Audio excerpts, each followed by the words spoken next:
Seperti inilah tumpukan sampah di tepian Sungai Musi tepat berada di bawah jembatan Ampera, Kota Palembang.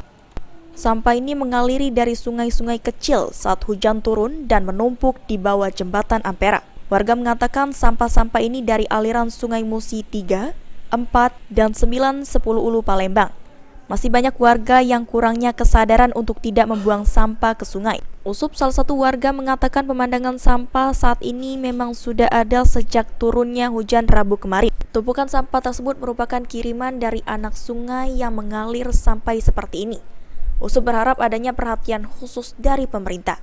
Hujan atau setiap hari sampah ini, Pak? Setiap hari.